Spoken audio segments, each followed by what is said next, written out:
Hey everyone, it's Colin from Legalized Mischief Productions. Thank you for joining me and welcome. Today's going to be the first part of our step-by-step tutorial series, How to Paint Iron Hands Space Marines.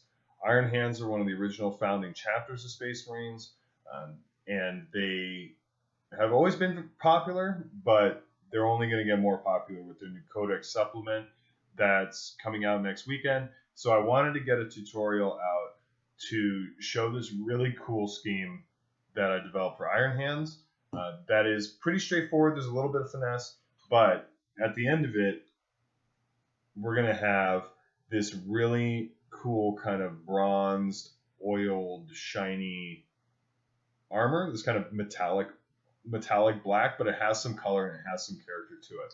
So if you don't just want to do a flat black Iron Hands army, if you want, we're looking for a little bit more visual interest, then that's why I want to do this tutorial. So it'll be a new technique with the ink glazing, but we'll walk you through it and we'll get this great result and a really good base to start your army off of. So again, we're using the Humble Primaris Intercessor. I've done a little kit bash with this one.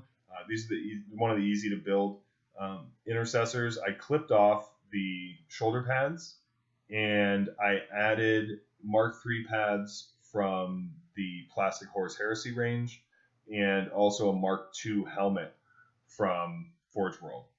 And I think it adds a lot of character. It makes it very kind of Iron Handsy, that kind of more utilitarian look. You could just do the shoulder pads and not the helmet, but I think it's a really cool look, and it's a way to get some character and some individuality into just your bog standard intercessor. So we're going to start with the metallic undercoat, and we're just going to go straight off of the primer. We get a nice coat of flat black primer, and then for our first highlight, we're going to use Vallejo Game Color Tinny Tin. Very similar to the old Tin Bits. It's not quite as purple as the old Tin Bits, but that's okay. Missed Tin Bits. But this is a really great color. I use this all the time. Vallejo Game Color Tinny Tin. That's going to be our first highlight. And then our second highlight is going to be Vallejo Metal Color Dark Aluminum. And this is going to give a lot. We want a lot of contrast under the ink glaze so that when we do it, we still get highlights. We still get shadows. But they have the ink glaze is transparent enough to let those metallics shine through. So for the ink, we're going to use Scale Color Ink Tense Black. I love this stuff. This stuff you can thin for days. It's perfect because it's so heavily pigmented that we can shoot it and it's black and it gives it, but it has enough transparency that we can see the metallic underneath. So it's a really cool effect.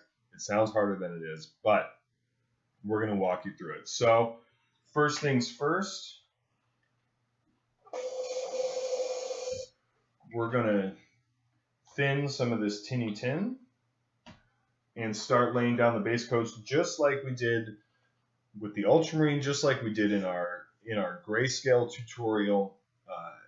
That's really the first post on the Patreon. We're going to use that same guideline to do these highlights as well. So we're thinning down that Tinny Tin to shoot it through a brush. And I like this Tinny Tin. Rather than just doing silver, it adds a lot of visual interest. It adds a lot of depth. To this scheme. So if you remember, head, shoulders, knees, and toes, top of the backpack, and top of the forearm. So we're going to start, and this does not need to be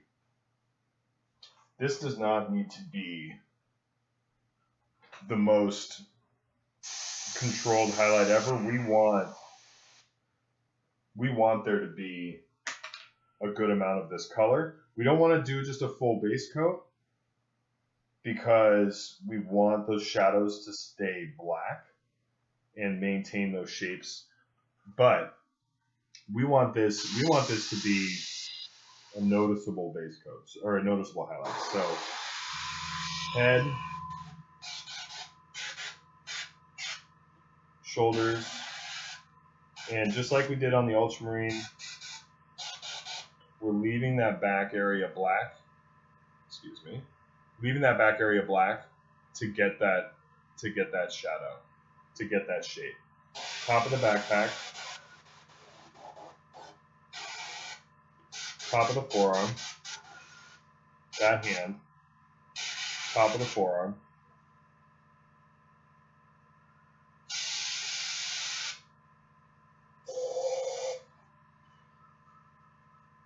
The only thing about Tinny Tin, it does accumulate on the tip of the airbrush a little bit, so you want to make sure to clean it off as you go.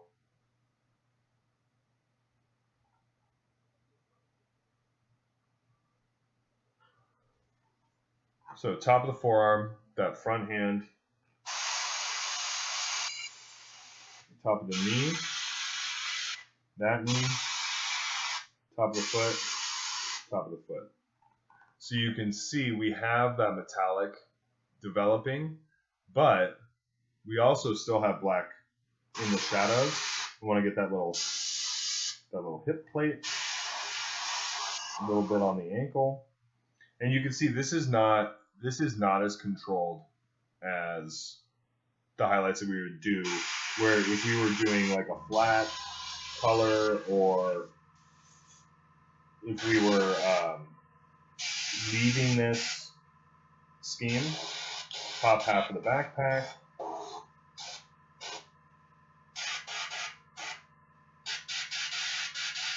but because we're doing that black glaze over the top of it, it's fine. Even a little, you can see there's a little spattering there. That's good. We like that. That adds texture. So it's a very forgiving scheme to base coat. So we have those shapes established now. And so we're going to go in with the dark aluminum. And this is going to be more controlled. We don't want this everywhere. This is going to be a little bit more controlled highlights.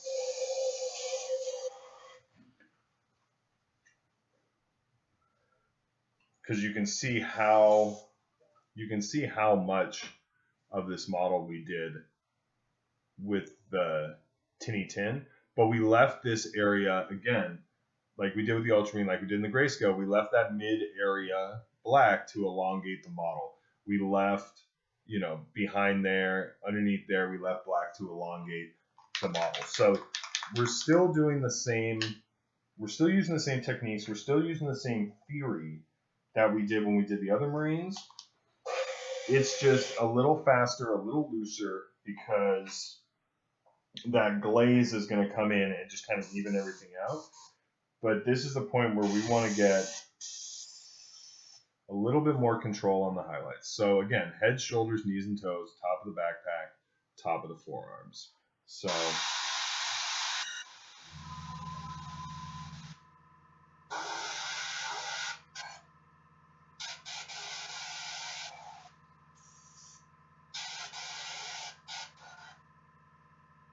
that's nice. So you can see that transition from that bright silver all the way back through the Tinny Tin and all the way back to black. That's what we want.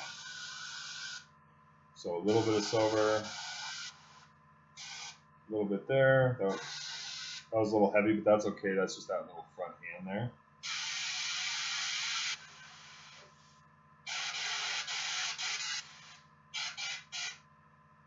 Top of the knee.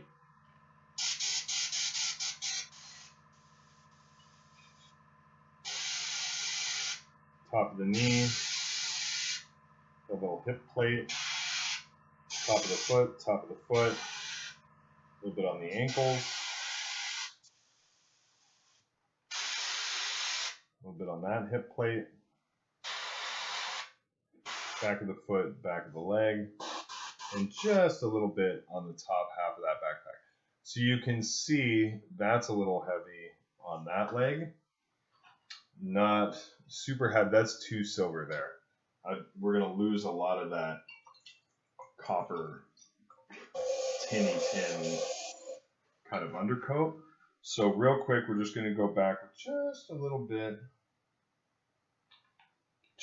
of that Tinny Tin, and we're going to knock down a little bit of the silver highlights and kind of reestablish just like we would if we over highlighted with a regular color, non-metallic color, we'd go in and kind of reestablish that mid zone there on those legs. So that's going to be important. So go back and just, you can see there,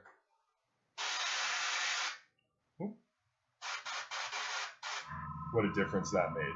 So that really toned that down.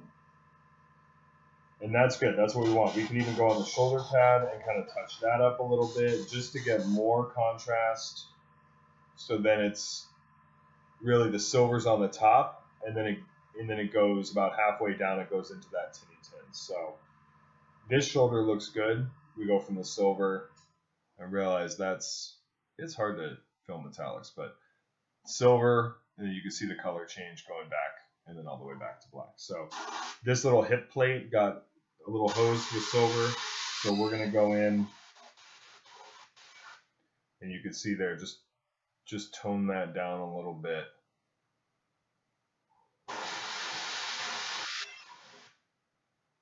But other than that,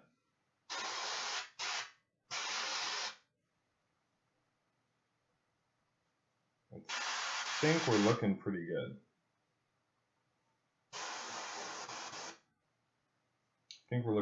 We've established, you can see, we've established those same shades and same volumes that we did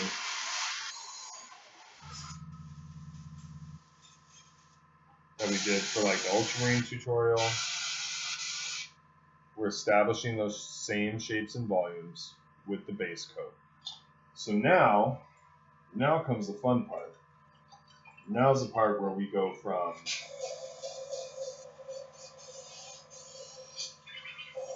this not great looking, metallic kind of mess, and now's where we go from that to Iron Hands. We're going to take some of this Scale 75 Inktense Black.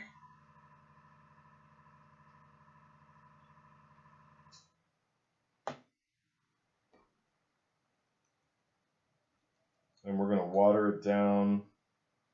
We're going to water it down a good amount. So you can see here how thin that is. And when this stuff comes out of the pot, it is like really, really, really saturated. Let's get a good drop there.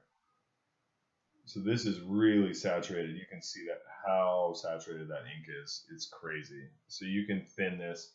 If you get some water and you just draw this out, you can thin this for days. We want it thin. We want this really thin because we want more transparency for this ink in order for the metallic parts to, in order for the metallic base coat to show through, we need it to be thin. So we'll do a little test on our hand, and you can see, I can still see through that. So we're going to start, and we're going to do a very light pass, let it dry, do a very light pass, and we're just going to keep doing that until we get to the tone that we want and the black coverage that we want. So we're not going to rush this,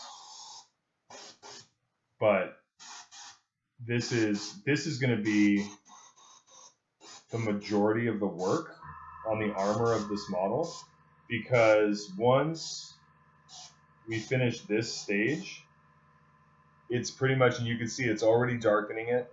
It's already getting that nice black finish. But once we finish this, we're going to be doing like a little bit of, we'll do the detailing, but we're going to go in and we're just going to do some sponging to basically do quote unquote highlights. We're not going to edge highlight this model because we're not going to edge highlight it because it would be very difficult to get it to look right with the ink. And there are pitfalls to trying to highlight that ink glaze to get it to look natural. So we're just going to do some very controlled chipping, and that'll give us a little bit of a highlight and a little bit of a grittier look, which we want for iron hands. And this scheme is very much a utilitarian scheme. This is a very quick scheme to do because it's not the same kind of layered intensity that, like, say, the Ultramarines, which I think kind of fits both of these chapters, right? Iron Hand's a little more utilitarian, Ultramarines a little more fancy. So you can see there we're starting to get that really nice black, but underneath it all, you can see that, and we need to add a little bit more ink at the bottom here. But you can see, like, on the back of the leg and on the backpack, it has this really warm kind of metallic sheen underneath the black, and that's exactly what we want.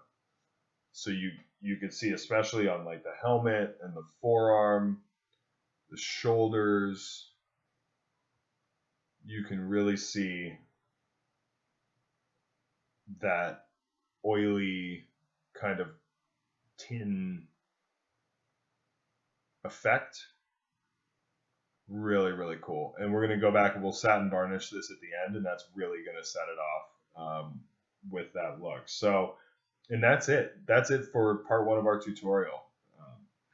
It really gives, there you can see it a little bit better there, that kind of rosy, coppery underneath the black is just beautiful. That's perfect. That's what we want for, because they look black. Like, if you look at them from there, they look black, which is great because Iron Hands are black.